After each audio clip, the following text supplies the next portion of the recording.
Resiliencia, resistencia y otras demencias. Tertulia 2, temporada 2 de Psicología Cínica, con Héctor Dunn y Laura García Labrador.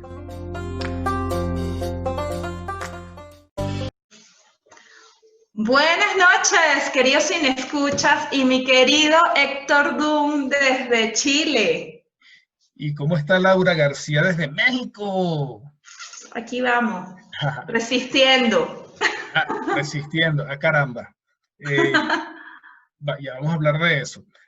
Bueno, hoy es 22 de noviembre, 22/11, y estamos comenzando nuestra tertulia 2 de la temporada 2 de Psicología Cínica. ¿Qué está pasando, Caperuza? Numerológico. Tenemos que invitar a un numerólogo, por favor. Yo creo. Porque demasiadas coincidencias. El 2-2 del 1-1, episodio 2, temporada 2. Pero bueno, las coincidencias siempre son... Si fuera en vivo, bueno. si pidiéramos a alguien que nos dijera inmediatamente, bueno, ¿qué pasa con el número 2? ¿Qué significa? ¿Para dónde nos lleva? Sí, bueno, ¿y somos dos? Y somos dos. Ya está. ¿Okay? Bueno, mira, acabas de mencionar una palabra clave, resistencia. Y estamos, por cierto, el mes pasado fue nuestro aniversario de psicólogos y hoy, 22 de noviembre, en Venezuela es Día del Psicólogo. ¿Okay? Así es. Entonces, y nosotros venimos de la Escuela de Psicología de la Universidad Católica Andrés Bello, que por lo menos en nuestra época, en Caracas, de Caracas, Venezuela, tenía unas particularidades que yo creo nos ponen en el camino de lo que vamos a hablar hoy. Pues sí, así pues ya les mencionaremos cuál es el episodio de hoy, pero no sin antes mencionar los canales donde tiene presencia Psicología Cínica. Sí, bueno, entonces, ya que por allá está Laura desde México y Héctor desde Chile, les damos la bienvenida y agradecemos mucho su compañía y apoyo. Psicología Cínica está disponible en las plataformas de podcast de Anchor, Spotify y otras más. Síganos en nuestras cuentas de Instagram, @Psicología Cínica, la fanpage de Facebook, Psicología Cínica Podcast, y en nuestro canal de YouTube, Psicología Cínica, donde subimos los videos de nuestros episodios. Y los invitamos a que se suscriban, activen las notificaciones, den me gusta a los videos, comenten, compartan y recomiéndennos. Así pues, me cayó algo. Ya, dado la introducción, entonces bueno, nuestro segundo capítulo de la segunda temporada se llama Resiliencia, Resistencia y otras demencias. Caramba. Entonces, ¿será que la resiliencia es una demencia? No, mentira. No. Pero bueno, capaz que más de uno se vuelve loco en el camino. Ahora, veníamos hablando el aniversario, perdón, del Día del Psicólogo en Venezuela y de nuestra alma mater, la UCAP Caracas. ¿Y cómo conectas esto, Cape, porque el tema lo propusiste tú, cómo conectas esto con la resiliencia y la resistencia y otras demencias? Y otras demencias. Bueno, todo enmarcado con el Día del Psicólogo, sin duda alguna. Hoy estuve reflexionando mucho sobre qué ha representado para mí el ser psicólogo y de estar celebrando hoy por segunda vez en el año el Día del Psicólogo, porque bueno, a ti te debe pasar a ti también allá en Chile que celebran otro día. Yo acá en México es como en mayo, pero bueno, como a lo que voy es qué ha representado para mí el ser psicóloga, qué me regaló esta profesión en mi visión, estilo de vida, en mi personalidad incluso, y vino a mi mente el concepto de resiliencia. Resiliencia concebida como aquella capacidad que tiene el ser humano para afrontar adversidades y no solo afrontarlas, enfrentarlas, superarlas, sino salir enriquecido, engrandecido, fortalecido de esas dificultades.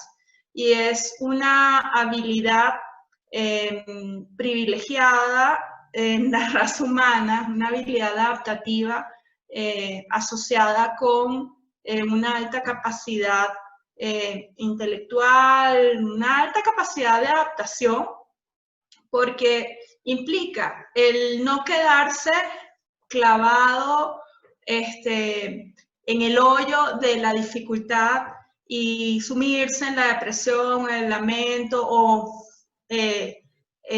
¿sabes?, reducirse a nivel energético, empoquecerse, esas palabras no está bien decir. Tal vez, o apocado, sino por el contrario, la persona resiliente es aquella que es como el ave fénix, ¿sabes? Que se renace de sus cenizas, que los obstáculos, las adversidades, lejos de golpearlo, lo edifican, porque esa persona afronta la situación no solo con sus recursos intelectuales, físicos, actuales, sino que se nutre y busca enriquecer su caja de herramientas para afrontar esas situaciones, y pasada esa situación adversa, pues sale crecido, ¿no? Entonces, volviendo a la conexión entre la psicología con la resiliencia, toda esta reflexión la hice porque ¿qué me dejó a mí ser psicóloga egresada a la Católica? Resiliencia. ¿Por qué? Porque, bueno, nosotros, como comentábamos en la serie de entrevistas que tuvimos con nuestros colegas, con Carmen Eduardo, que en particular lo mencionaba, nosotros tuvimos un pensum de estudio y un modelo académico sumamente exigente, wow, que rayaba entre lo exigente y lo sádico, ¿sabes? No sé todavía. Lo vulnerador, sí, casi. No sé. Y entonces, pues, bueno, salimos tremendos profesionales, modestia aparte, pero se nos desarrolló una capacidad adaptativa para afrontar las adversidades, desarrollar una tolerancia a la frustración de niveles muy elevados, y pues sin duda lo logramos, y eso nos puso en una situación en nuestra más dulce adolescencia, porque éramos adolescentes todavía, de, wow, aguantar esa mecha, como dicen en Venezuela, desarrollar tolerancia a la frustración, saber vivir con los 9, con los 8, con los 7, con las repeticiones, con los exámenes de reparación y arrastrar materias, pero salías al siguiente año, y la meta era graduarse, y pues eso sin duda nos puso en una situación que tal vez en otras carreras, con otros niveles de exigencia, no la tenían, ¿no? Entonces, y bueno, la realidad es que el mundo profesional es retador, es adverso, y para mí en lo personal, esa primera experiencia académica como estudiante fue muy, muy valiosa, muy útil. Sí, fíjate que no sé te escucho, y ciertamente yo no sé si eso sería exprofeso, o sea, si sería deliberadamente realizado así, ¿okay? Pero lo cierto es que el modelo que tenía, o el estilo, más que el modelo, el estilo que tenía, porque no sé si al día de hoy sea igual, yo me imagino que no, porque muchas cosas han cambiado, sobre todo en los paradigmas sociales, y de época. Pero claro, nosotros en algún momento, acuérdate que la mente humana necesita digamos, la consonancia cognitiva, no la disonancia, sino que nuestra mente busca la consonancia, y necesitamos integrar ciertas cosas para poder salir adelante. salir adelante a pesar de ellas. Entonces, si bien yo en lo personal siento que hubo muchas experiencias que fueron rudas, ¿ok?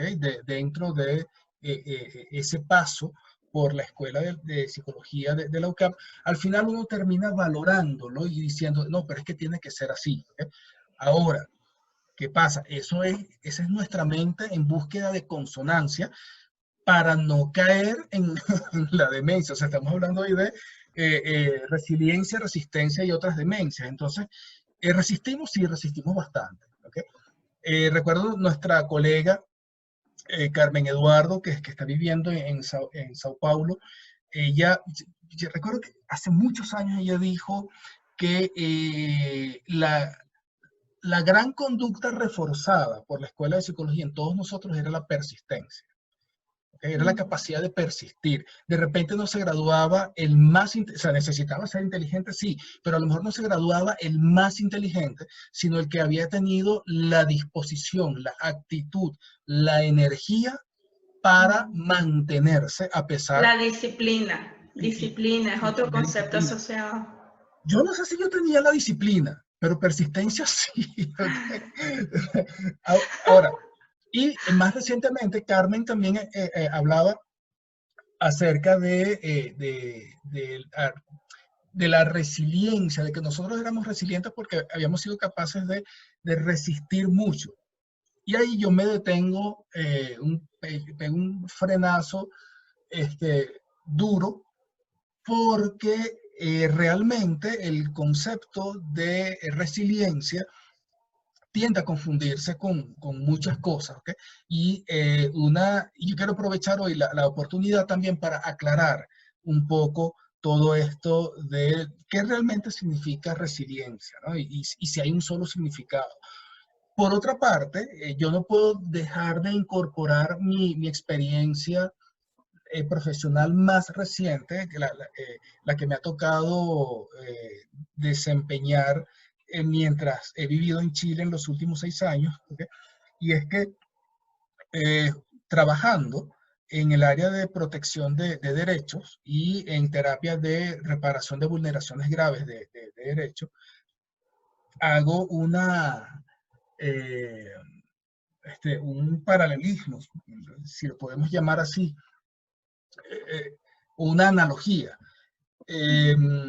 porque muchas veces encontramos prácticas de crianza, por ejemplo, estilos de disciplina, formas de ejercer la autoridad que al día de hoy se consideran formas de maltrato y por lo tanto formas de vulneración de derechos, pero que han venido siendo validados, normalizados, naturalizados, justificados desde un marco de referencia cultural. Y entonces a veces digo, caramba, tanto que nosotros hemos defendido el haber sido sobrevivientes, ¿ok? Y haber podido superar y sobrevivir en medio de una exigencia académica e intelectual y emocional tan fuerte, ¿okay? Entonces lo valoramos porque si no lo valoramos, olvídate, eso nos puede derrumbar elementos centrales de nuestros valores, ¿okay? Sobre los cuales nosotros nos sustentamos como profesionales hoy en día, incluso diciendo, yo pertenecía a eso, yo pasé por ahí, yo formo parte de eso. ¿Sabes? Disculpa que te interrumpa, pero es que es inevitable. Cierro rapidito y resulta que podemos encontrar, oye, pero es que todos esos mismos valores, por ejemplo, de disciplina, de persistencia, de tolerancia a la frustración, responsabilidad, calidad, no sé qué, a lo mejor pudieron haber sido promovidos e instalados de otra forma. ¿Okay? Sí.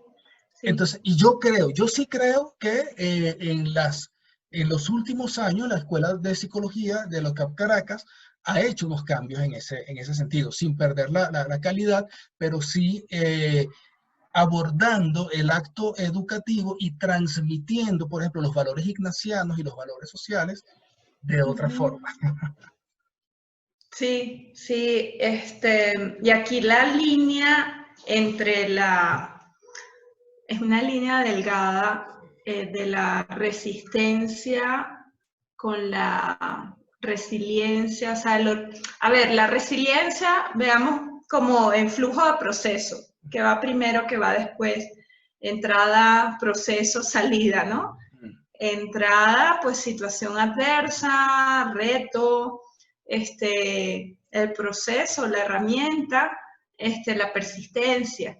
Y la resiliencia sería la salida, el resultado, ¿no? Bueno, sale engrandecido, o es la resignificación de lo que pasó también, ¿no? Y cuando estabas explicando, lo estabas mencionando, que te iba a interrumpir, lo iba a hacer porque me sonaba mucho no sé, me vino un flashazo como del holocausto, ¿sabes? O sea, el orgullo de ser sobreviviente, y enseguida me acordé del libro de Víctor Frank, de El hombre en búsqueda de sentido. Wow, que cuidado y no, la resiliencia se convierte como en el premio de consolación de la adversidad. Bueno, ábreme cancha que ahí voy. Dale, como Gordon Tobogán. Exacto. Sí, mira, ¿qué pasa? Tú, lo que acabas de comentar, tocaste varios puntos que son clave en la discusión teórica, conceptual, de qué es resiliencia. ¿Okay? Y bueno, déjame poner un poquito de marco. No me voy a poner a mencionar, porque esto no es una clase, ¿okay? No me voy a poner a mencionar nombres de autores, no sé qué, sino que voy a hablar en forma general. ¿Okay? Primero, sabemos que la resiliencia es un término de la mecánica de materiales, creo que es algo así, es un término de un área de la física. Y claro, hay materiales que son más resilientes que otros. ¿En qué sentido? Por ejemplo, si tú quemas un trozo de madera, va a cambiar su estructura química y física. ¿Okay? Y una vez que lo quemas, no puedes reconstruir la palo madera. quemado. ¿Okay? Claro. En cambio, por ejemplo, creo que, si no me equivoco, el material más resiliente de la tabla periódica es el oro. Y en general los metales son muy resilientes. ¿Okay? Los gases también creo que son bastante resilientes, porque tú los puedes someter a distintas presiones, a distintas condiciones estresantes, que el estrés también es un término de física, de física de materiales. De física. ¿Okay? Tú los puedes someter, el oro lo puedes llevar a su punto de fusión y a su punto de ebullición, y aun cuando cambia su estado físico, su composición química no cambia. Sigue siendo oro. Y tú lo puedes volver o sea, después de que lo sometiste a todo ese estrés, por ejemplo, de cambios de presión, cambios de temperatura, incluso impactos y tal, tú puedes tomar esa pieza de oro y volverla a colocar tal cual como estaba antes de todo eso. ¿Okay? Ahora, ¿por qué surge la necesidad de hablar de resiliencia en psicología? Y esto se viene dando desde los años 70. Y supieras tú que el propósito era encontrar una explicación a la no psicopatología. O sea, de hecho, la resiliencia viene del área de la psicopatología. O sea, la resiliencia en psicología viene del área de la psicopatología, porque lo que estaban buscando era encontrar por qué si ciertos individuos sometidos más o menos a las mismas experiencias o a condiciones similares, unos desarrollaban patología y otros no. ¿Qué pasaba ahí? Y entonces se propuso el concepto de resiliencia, y ahí empezó a tratar de definir en qué consistía. Entonces, el concepto ha evolucionado por una serie de digamos, de etapas en las que, por supuesto, se va haciendo más complejo y va abarcando elementos de una forma más sistémica, más integradora. Ok. Y de hecho, ¿Quieres decir que la propuesta inicial del concepto de resiliencia o la conclusión podría ser que los que eran más resilientes tenían una materia prima más sólida, más resistente que otros, y esa materia prima, llámese recursos intelectuales, historia de vida, condiciones actuales, que los protegían, o factores protectores que llamamos en psicología, y que todos tenemos. Hay factores protectores y factores de riesgo, ¿no? Y pues los que tienen esa ecuación más a favor de los protectores tienen menor probabilidad de desarrollar. Sí, de hecho, bueno, ahí tocaste varios elementos que participan en esa discusión y en esa evolución conceptual. Justamente al principio se hablaba de la resiliencia como capacidad adaptativa. ¿Okay? Pero ¿qué ocurría ahí? Que si uno lo revisa bien, adaptarse no necesariamente es resiliente. Porque puede ser, fíjate, así mismo como la resistencia, la persistencia, la tolerancia a la frustración, la adaptabilidad puede ser un elemento que participe en el proceso y ayude o favorezca la resiliencia, pero no es equivalente, porque además tú puedes necesitar, mientras transitas una situación estresante o una situación adversa o estás expuesto a una serie de factores de riesgo, ¿ok? Puede que sea necesario un poco de adaptabilidad, pero no se puede quedar ahí. Sí. ¿Okay? O yo le agregaría algo más, Héctor, que la resiliencia sí es una habilidad adaptativa, sin duda, que es útil, sin duda, en algunos casos, cuando no es útil y cuando, ok, eso por un lado, pongo a un lado la resiliencia, ahora voy a la adaptación.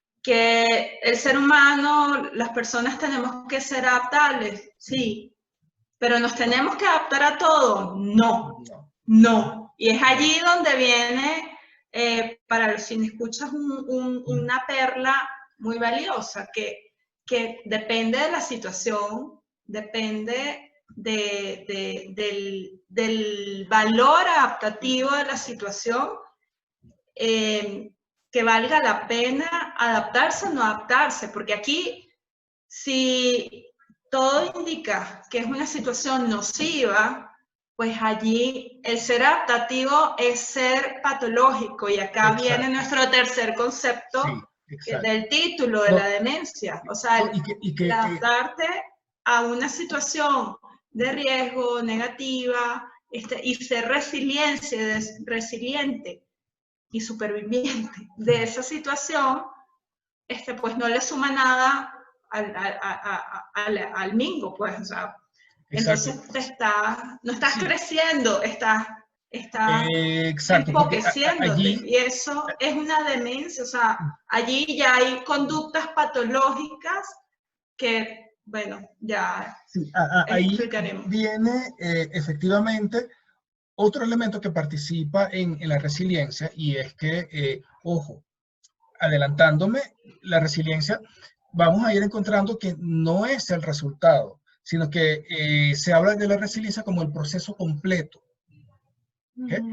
Que va desde el momento en que el individuo está expuesto a su configuración de factores protectores y de riesgo y cómo sale de ellos, ¿okay? Entonces, y resulta que entre esos resultados podemos tener distintas posibilidades. Está, por una parte, el hecho de que una situación estresante o un factor de riesgo disminuya tu nivel global de desempeño en algún sentido, e incluso deje instalada alguna patología o active algún tipo de sintomatología, ¿okay? Está el segundo resultado, que puede ser que después que pasas la situación estresante, durante la cual incluso puede haber un descenso en tus habilidades y en tus competencias, o sea, un descenso en el desempeño, después que superas o sales de la situación estresante, recuperas tu nivel y vuelves al anterior, ¿ok? Y todo queda igual. Y el tercer resultado posible, digamos en esta gama puede haber cualquier cantidad de puntos medios y de combinaciones. El tercer resultado posible es que salgas fortalecido, que salgas con un rédito de crecimiento personal, con una nueva perspectiva sobre la vida, y que más bien el haber superado y el concienciar que tú lo superaste, más bien te hace sentir más fuerte frente a la vida, y eso a su vez incrementa tu resiliencia, ¿no? Entonces, fíjate, pero disculpa, tú lo ves como un proceso, o sea, continuo, y yo lo veo más un resultado y más parecido a al tercer caso que planteas. Porque los dos anteriores, en el que o decreces tu nivel de desempeño y tus capacidades, o en el segundo, en que al final terminas igual que al principio, yo en lo personal no me macha con el concepto de resiliencia. Yo voto más por el concepto de que la resiliencia es esa capacidad no solo de superar, sino de salir crecido. Sí, claro, ese sería el resultado del proceso. ¿Okay? Ahora, voy a volver un poquito al punto de donde partimos, porque fíjate, cuando hablamos de resiliencia como adaptabilidad, también se reduce la resiliencia casi que a una predisposición biológica del individuo. Entonces, estaríamos hablando allí de organismos más fuertes que otros frente a las presiones externas, ¿ok? ¿Y qué pasa? Que luego, sobre la marcha, se desecha el concepto de adaptabilidad como equivalente de resiliencia, y se empieza a avanzar hacia una visión más de habilidad o de competencia. Ese fue un segundo estadio. Sí, ¿ok? Y en un tercer estadio, ya más reciente, es cuando se empieza a hablar de la resiliencia justamente como proceso, que vendría siendo el resultado, o sea, no niega los elementos anteriores, sino que agrega, por una parte, la combinación o la configuración de factores protectores y de riesgo. Están los que traes tú constitutivamente y están los que te rodean. ¿Y qué pasa? Que ya hoy en día, y sobre todo cuando se busca elaborar programas para fortalecer la resiliencia, por supuesto que abarca elementos de aprendizaje de habilidades del propio individuo, pero también hay una concepción ecosistémica en la que no es solamente, o sea, no solamente hay que preparar al individuo, sino también al entorno, porque así como hay una resiliencia individual, hay contextos, hay ambientes, hay comunidades más resilientes que otras, y que ayudan a su vez al individuo a poder fortalecer los resultados resilientes. ¿Ok? Entonces, efectivamente, hablamos de factores protectores y de riesgo. De hecho, voy a rescatar aquí la propuesta que hace la doctora Chilina León de Viloria a través del MOIDI, que es el modelo octogonal integrador del desarrollo infantil, ahora del desarrollo humano, porque ya extendió el modelo hasta la vejez. ¿Okay? Ella toma una herramienta, digamos, prácticamente en desuso, una herramienta gerencial, que es el análisis FODA, para poder evaluar la calidad del desarrollo de una persona. ¿Okay? Tú haces como toda evaluación, tú haces un corte en el tiempo, tomas la fotografía y dices, está funcionando así, en este momento. Okay. Y entonces justamente al hacer el análisis FODA, ¿qué hace? Cuando tú hablas de fortalezas y debilidades, estás hablando de lo que tiene el individuo. ¿Okay? Claro. ¿Cuáles son los puntos fuertes y cuáles son los puntos débiles del individuo? Pero también se incluyen las oportunidades y amenazas. Ahí estaríamos hablando de los factores protectores y los factores de riesgo que rodean al individuo en el ambiente en el que se está desarrollando. Entonces, cuando tú tomas esa fotografía, haces ese análisis FODA del individuo, tienes una idea bastante integral acerca de su nivel de desarrollo actual. Y por supuesto que allí ya tú puedes también tener una idea acerca de la resiliencia de ese individuo. ¿Qué pasa? Aquí hay algo bien interesante, y es que justamente, ¿cómo puedes tener... Me voy a meter aquí un poquito en cosas de repente hasta poco políticamente correctas, ¿ok? Cínicas, ¿ok? Porque sí, es cierto que hay entornos sociales, por no decir culturales, que pueden potenciar o pueden limitar la capacidad de resiliencia de sus miembros, ¿ok? Y hago una pequeña observación, que sí, es una impresión que siempre tuve de la sociedad chilena, ¿no? Desde que llegué. Y está el hecho de que, es lo que yo he observado, y es la construcción que yo me he hecho. O sea, no puedo decir con esto que yo esté sentando cátedra, ni que tengo la verdad en mis manos, ¿ok? Pero es algo que yo observo y construyo. Y se trata de, digamos, lo dicotómico que son los sentimientos de las personas en los vínculos, ¿okay? En las relaciones interpersonales más significativas. Entonces, son casi de un nivel esquizoide de amor total u odio total. Entonces resulta que existen a veces expectativas muy rígidas acerca de las personas que más quieres. O sea, cuando tienen un amigo o con la familia, se tienen expectativas muy rígidas acerca de lo que es leal, por ejemplo, y acerca de lo que se supone que tú deberías hacer para demostrar que me quieres y que eres leal conmigo. Sí, un nivel de exigencia terrible. Ajá, entonces altísimo. Yo he observado con bastante frecuencia, e incluso lo he vivido, ¿ok? Que, por ejemplo, pasa algo que marca un antes y un después y la relación no vuelve a ser la misma. ¿Okay? Y de hecho, el rompimiento de vínculos y que además son irreparables es muy frecuente. Por alguna razón. Y pasan muchos años, pasan mucho tiempo y todavía la percepción que tiene la persona que tomó la decisión de cortar un vínculo sigue siendo la misma. Y no busca repararlo, no busca escuchar al otro. O sea, se hace su propia idea, toma su decisión y el otro ni se entera de por qué no le hablaron más nunca. Y así tú tienes cualquier cantidad de gente sola, sin apoyo, sin redes, ¿ok?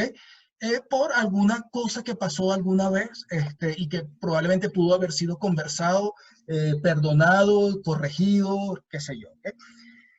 Entonces, cuando ves eso y uno conoce también otras sociedades, tú dices, bueno, ya aquí pasa algo, y de hecho, esta es una de las sociedades con mayor incidencia, por ejemplo, de trastorno límite de la personalidad y, por supuesto, con unas de las tasas de depresión y suicidio más altas.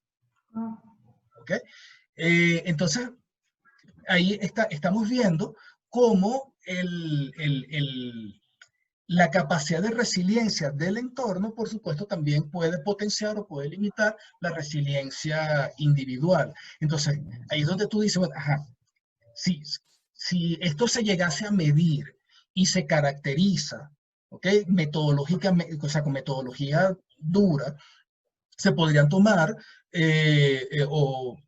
preparar políticas públicas bien potentes, precisamente para poder potenciar la salud mental, emocional y de los vínculos de la sociedad en Chile, para proteger a sus habitantes de condiciones patológicas como estas que acabo de mencionar. Wow.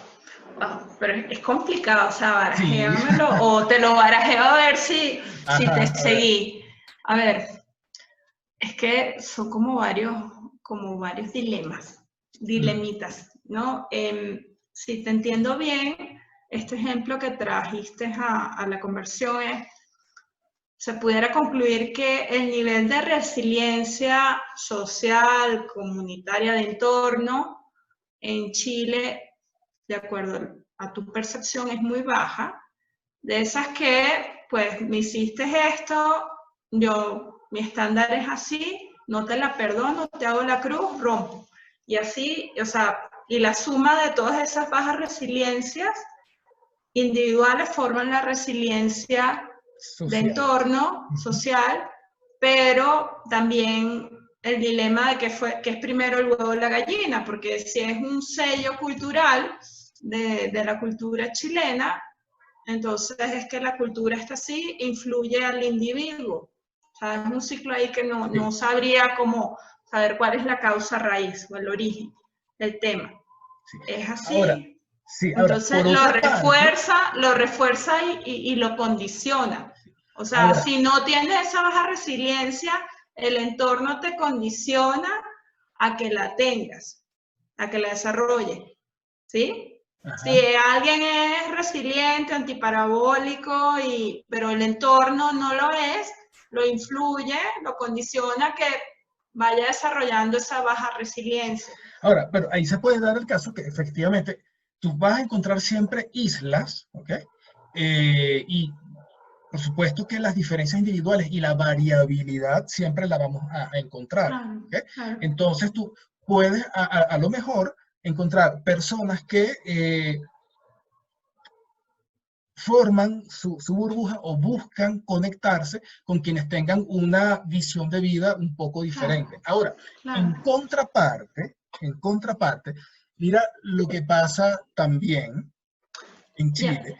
¿Sabes que este es un país geológicamente muy siniestroso? ¿Okay? Tenemos volcanes, terremotos. No son chiquiticos, por casualidad no son chiquitos. O sea, enanos siniestros. Tsunamis, ¿okay? Incendios forestales. O sea, es un país geológicamente muy siniestroso, muy expuesto al desastre natural. Entonces, y esto hace que en eso, o sea, por una parte, ha hecho a una sociedad muy preparada para afrontar este tipo de crisis, y en el que en el momento del desastre, en el momento de la crisis, hay una solidaridad efectiva, la gente se moviliza, se organiza, ¿okay? Pone a quien tiene que poner a resguardo, o sea, en ese sentido, es un país, es una sociedad con una altísima capacidad de sobreponerse a la tragedia y de empezar a funcionar a la brevedad posible. ¿Okay? Entonces, pero ¿estás de acuerdo que eso ha sido un resultado? O sea, producto de la adaptación a esas condiciones ha generado un patrón de conducta. Ojo, pero un resultado producto también de un proceso de aprendizaje, de exposición al estrés, que por ensayo y error van desarrollando habilidades, ¿ok? Claro. Están entrenadísimos, sí, o sea, sí. En resumen. Sí, ¿ok? Entonces, fíjate, aquí hay, ¿no? Que lo tengo escrito aquí, hay un modelo que a mí me gusta mucho, y es los únicos autores que voy a mencionar, que son Milstein y Henderson, que hablan de la rueda de resiliencia. Y que lo interesante es en que, primero, agrupa todas las visiones anteriores, o sea, más que agruparlas, las integra y genera un modelo a partir del cual es fácil, bueno, nada es fácil, ¿no? Pero digamos, se puede visualizar con claridad el cómo preparar programas de intervención para fortalecer la resiliencia. ¿Okay? Y está enmarcado justamente en una perspectiva ecosocial o ecosistémica que considera tanto la preparación del individuo como la transformación de la comunidad. ¿Okay? Entonces habla en la rueda de resiliencia de 6 elementos, 6 pasos que hay que realizar, de los cuales primero se hacen 3 para mitigar los factores de riesgo y luego se hacen 3 que son para construir la resiliencia. ¿Okay? Y los menciono así rapidito. Por ejemplo, el primero es, o sea, empezamos mitigando factores de riesgo y tenemos incrementar las vivencias, o perdón, los vínculos prosociales. O sea, el tener contacto con los demás, el formar comunidad, el podernos ver, el podernos tocar, el comunicarnos, ¿okay? El desarrollar confianza. Y esto, por supuesto, tiene mucho que ver con crear oportunidades de interacción social. De acuerdo. De distintas formas. Luego está el establecimiento de límites claros y consistentes, o sea, un buen sistema de reglas. O sea, es necesario, para que tengamos resiliencia, es necesario que conozcamos cuáles son los permisos y las prohibiciones, cuáles son los límites de lo que se acepta y lo que no se acepta. Claro, para proteger, claro, y para proteger los límites para no pasar la frontera a lo no adaptativo, a lo que no hay que ser o, por ejemplo, adaptativo, tolerar o ser resiliente. Hay cosas, por ejemplo, el maltrato, por ejemplo, no, güey. O sea, exacto, no. exactamente. Ajá, okay. Luego, el último paso de esta línea es enseñar habilidades para la vida. ¿Okay?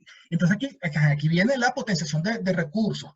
¿Cuáles son las habilidades para la vida? Pensamiento crítico, solución pacífica de conflictos, gestión emocional, uso de los recursos de la comunidad. ¿Okay? O sea, todo un conjunto, de hecho, a su vez, habilidades para la vida es un modelo que incluye 10 áreas de desarrollo de recursos personales, ¿no? Entonces tenemos allí. Y luego viene la parte de construcción de resiliencia, me encanta. Porque, por ejemplo, una es ofrecer apoyo y cariño. Y a esto se le agrega un elemento fundamental. Una persona es más resiliente en la medida en que puede identificar dentro de su historia de vida, ¿okay? o en su entorno presente, al menos una figura significativa que le haya transmitido cosas como cariño, aceptación incondicional, apoyo, fe. ¿Okay? Y a veces, fíjate tú que no tiene por qué, esto se puede llevar a varios niveles, porque por un lado, en el nivel humano, no necesariamente tiene que ser la familia. A veces esa persona, ese vínculo significativo, ese mensaje que te engancha a la vida, te lo dio la señora que limpiaba tu salón de clase. Y era la que se quedaba, con la que tú te quedabas a hablar después que todo el mundo se iba. ¿Okay? O también hay quienes hablan que no siempre es un ser humano quien te da ese enganche, ¿okay? Sino que puede ser alguna experiencia, algún objeto que en algún momento lo viste y simbolizó algo para ti y te inspira, pero lo importante es que tú cuentes en tu historia de vida con alguna experiencia que te haya dejado una sensación positiva. O sea, cuando tú conoces que existe el lado positivo de las cosas, tienes la capacidad de visualizarlo, de aspirarlo, de buscarlo, ¿okay? A pesar de las dificultades por las que atraviesas. Luego está el establecimiento y comunicación de expectativas altas. Entonces, esto tiene mucho que ver con transmitirle al otro altos estándares. Y transmitirle al otro no solamente que los altos estándares existen, sino que él los puede alcanzar al menos en algún área. Como esa no la entendí muy bien. Ok.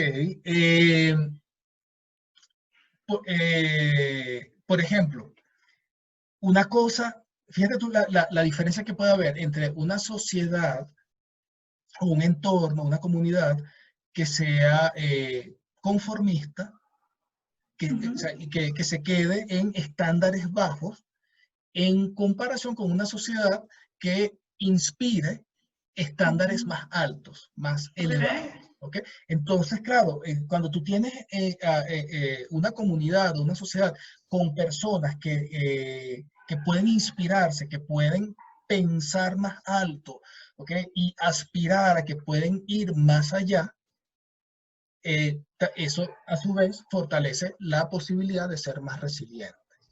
Porque, ¿qué pasa? Y aquí me detengo un poquito.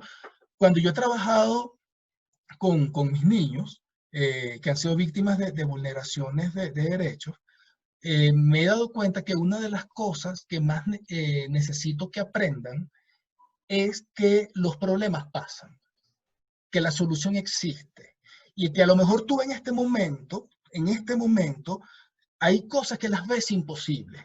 Yo, hablar con mi mamá, no. O sea, mi vida no va a cambiar, yo estoy marcado, ¿okay? Y se queda ahí. Pero a través de la terapia se le instala otra experiencia y se le va mostrando que uno, por ejemplo, las emociones no confortables son pasajeras. Se viven, sí, son muy desagradables, sí, pero podemos aprender que esas emociones pasan.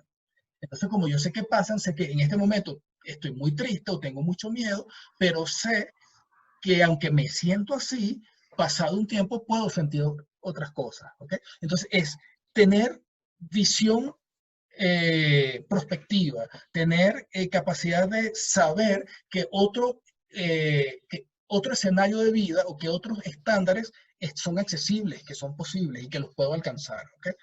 Y el último es, que este me encanta, bueno, todos me encantan, creo que lo he dicho. Se nota, se nota. Brindar oportunidades significativas de participación. ¿Okay? Esto es lo que yo llamo que cada uno merece sus 5 minutos de fama, que a cada uno se le valore por lo que es y no por lo que se espera que sea. ¿Okay? Entonces, en toda dificultad, digamos, de la familia, de la comunidad, del grupo, siempre va a existir la posibilidad de que alguien, que aunque generalmente esté muy rezagado, a lo mejor es el que tiene la solución en sus manos y hay que generar las oportunidades para que cada uno tenga una participación significativa, para que cada uno pueda tener la vivencia de que en algún momento fue valorado, en algún momento fue elogiado, en algún momento fue consentido, ¿okay?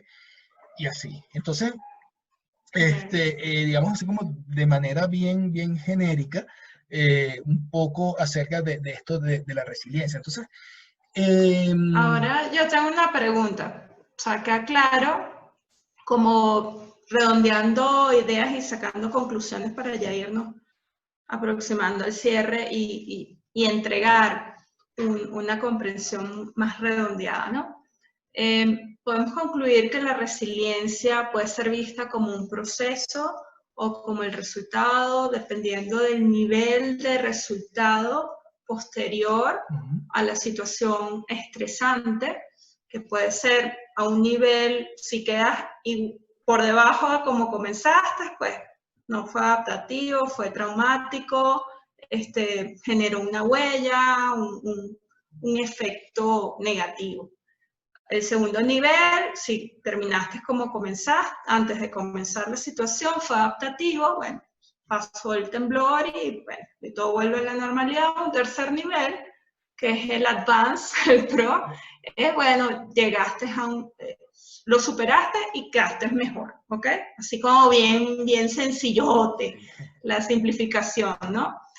Y luego, pues la resiliencia en una segunda acepción puede ser vista como el resultado de, y ese vista como el resultado de coincide con el tercer escenario de si es vista como un proceso, cuando el resultado final es mejor que el inicial, ¿ok? Entonces, también mencionamos pues que la resiliencia es un fenómeno o una habilidad o un proceso multifactorial en el que intervienen también el entorno y pues el entorno puede reforzar o condicionar la resiliencia, ¿ok? O puede no hacer nada también, porque bueno, adaptativamente las personas se van uniendo con grupos de referencia más similares en términos de habilidades, ¿ok?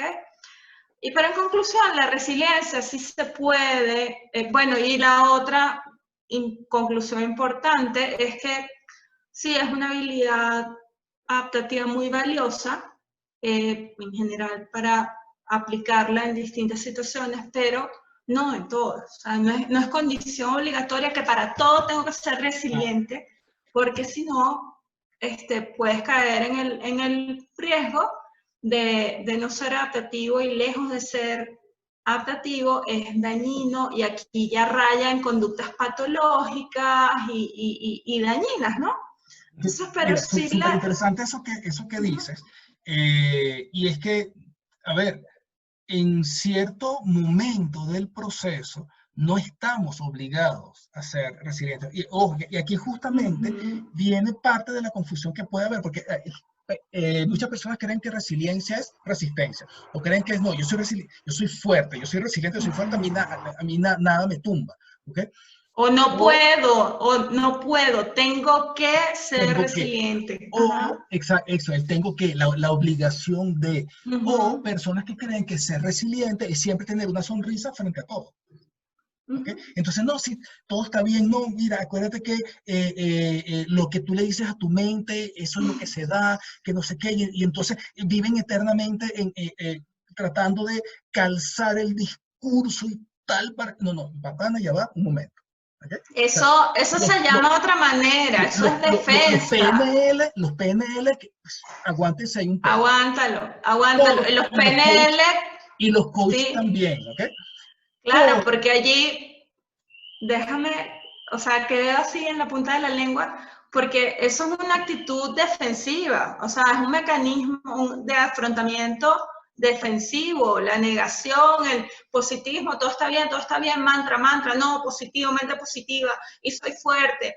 No, y resulta tampoco es positivo. Parte del proceso está en aceptar lo que estás sintiendo en ese momento. O sea, me avasalla, sí, me avasalla, me asusta, sí, me asusta, me entristece, sí, me entristece. O sea, en algún momento tenemos que tener contacto con la realidad, contacto conmigo mismo, aceptar lo que estoy sintiendo y no luchar contra eso. Tengo que aceptarlo, porque si yo me pongo a luchar contra eso, surge algo muy patológico que son las emociones secundarias, que es, por ejemplo, estar enojado por estar triste o estar asustado por tener rabia. O sea, las emociones secundarias, o sea, tenerle miedo al miedo o estar triste por estar triste. ¿Okay? O traducido o ya más instaurado puede terminar en esas depresiones agresivas que tú dices, pero está deprimido. No, pero si es un demonio que se pelea con todo el mundo. No, y es o sea, de tanto repetir esa emoción secundaria, pues confunde el cuadro, ¿no? Entonces, igual es depresión. A veces parte del proceso de la resiliencia tiene que ver justamente con reconocer lo que está pasando, aceptar la gravedad, por ejemplo, ¿okay?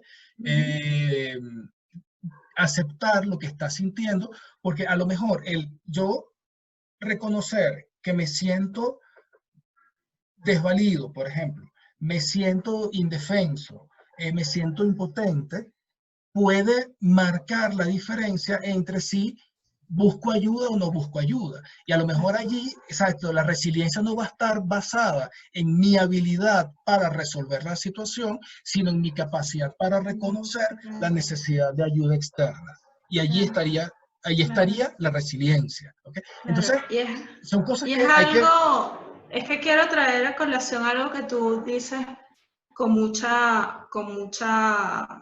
de forma muy acertada, frecuentemente, que vaya, en los baches, en las situaciones adversas, de pérdida, de tristeza, lo peor que se puede hacer es invalidar la emoción. O sea, y no puedo estar más de acuerdo contigo. O sea, hay momentos para, de forma muy poética, para llorar, para reír, para cantar. Y vaya, o sea, en momentos de pérdida, hay momentos para reconocer la pérdida, la tristeza, sí, hay que caer en el hoyo, en el foso, para luego reponerse. Es parte del proceso.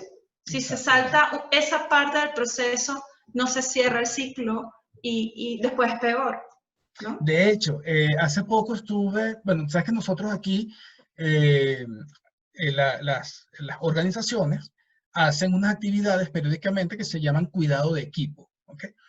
Y hace poco tuvimos una y la psicóloga, me gustó mucho lo que hizo, porque abordó nuestra vivencia de la pandemia, ¿okay? O sea, nuestra vivencia personal de la pandemia, y lo enfocó a través de, el proceso de duelo. ¿Okay? Entonces, claro, tú tienes allí la negación, la rabia, la depresión, o la tristeza, la negociación y la aceptación. ¿Okay? Y ella nos decía que no pasar o saltarse alguna de esas fases resulta en un duelo patológico. ¿Okay? Entonces, y resulta que parte justamente del proceso de duelo, de transitar una adversidad o una pérdida, tiene que ver con, por ejemplo, la rabia y con la tristeza, que son dos de las emociones que muchas veces evitamos o procuramos que otros tampoco la vivan, o las sancionamos porque no se puede estar triste, no podemos estar, no podemos tener rabia, ¿ok? Pero resulta que en un proceso de superación de la adversidad es necesario transitarlo, si no, se convierte en un duelo patológico que en algún momento puede que quede allí aguantadito y en algún momento puede estallar con cualquier otro detonante dentro de la vivencia de la persona. Totalmente, totalmente. Qué insólito y qué fascinante y qué increíble es el sistema psíquico, ¿no? Sí, bueno, es misterioso. Sí. Pero ahí la psicología ha tratado de ir como descifrando algunas cosas. ¿Okay? Y bueno, como siempre hemos dicho, psicología es ciencia y es tecnología. Por una parte, busca comprender la realidad y crear conocimiento a partir de esa comprensión, pero también busca crear soluciones a todos estos problemas que puedan, en este caso, afectar tanto nuestra capacidad de adaptabilidad, nuestra capacidad adaptativa, como nuestra felicidad, vamos a llamarlo así, que al final la verdad es que, o sea, digo, todos que hemos pasado por distintas situaciones y muchas veces estamos metidos dentro de nuestra propia realidad, llegamos a pensar, si no será que yo estoy muy encerrado en mí mismo, o entendiendo las cosas desde una sola forma. Y resulta que, bueno, existe en este caso una disciplina que es la psicología, que en algún momento nos puede proporcionar esa perspectiva alterna a ese mundo que yo me estoy creando por dentro. Y dice, una tablita de salvación, y decir, ok, ya, sí, lo que me está pasando, no es tan patológico, o no, sí, es patológico, así que haz algo. O un plomito que te aterriza, ¿no? Sí, exactamente. Más que tal la salvación. Oye, Héctor, a mí me gustaría, para cerrar este episodio, poder dejar a manera, yo sé que a ti los tips no te gustan, pero son herramientas, o concluir con algún tipo de herramienta, o de llegar a una conclusión en torno a la resiliencia. O sea, sabemos que hay factores que la condicionan, la favorecen, a unos más que otros, que es es relativa la conveniencia de aplicar la resiliencia en determinadas situaciones u otras. Pero bueno, llegado al punto, una conclusión muy importante es que se puede desarrollar, sin duda. Y tú mencionaste un modelo de 6 factores, pero más enfocados al desarrollo de la resiliencia como a nivel comunitario, social, pero que le pudiéramos entregar a los cineescuchas como guía para desarrollar resiliencia personal, que ahí es donde se dice fácil, ¿no? Sí, ser resiliente, qué fácil. No, eso es dificilísimo.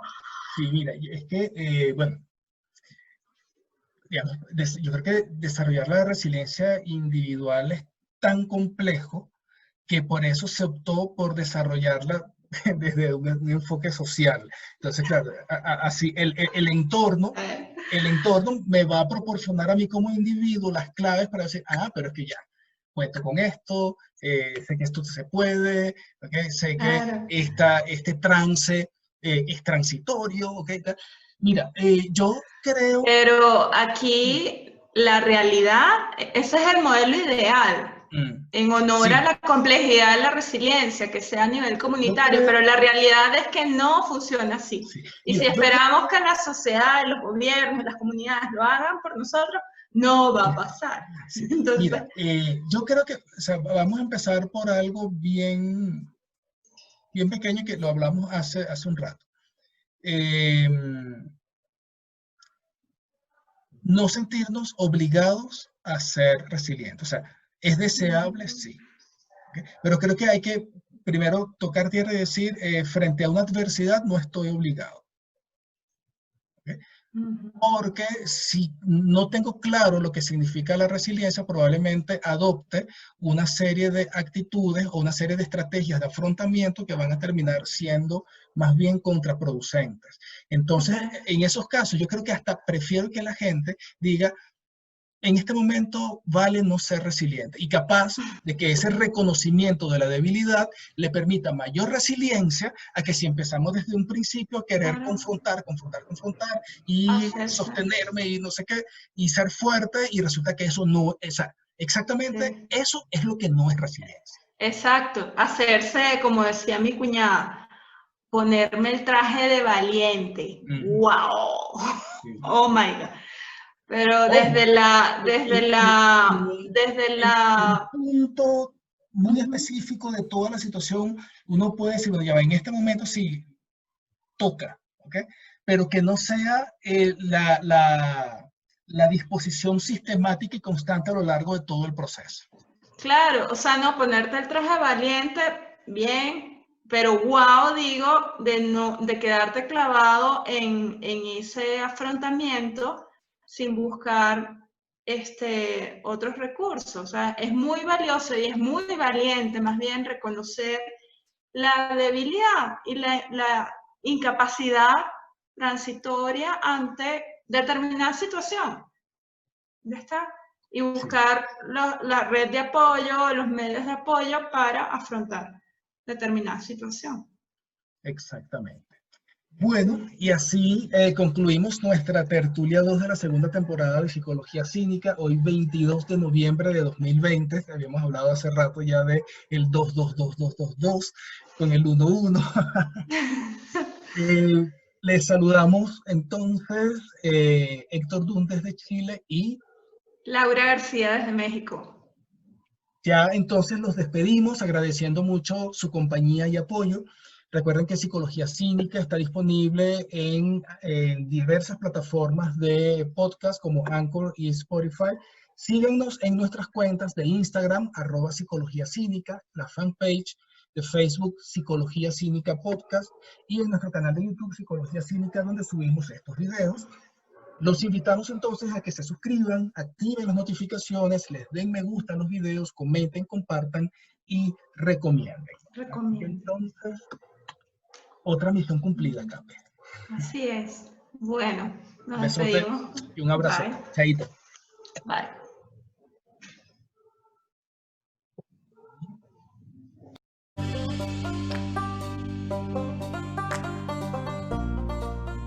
Esto fue Psicología Cínica con Héctor Dunn y Laura García Labrador. Síguenos en Instagram por @psicologiacínica.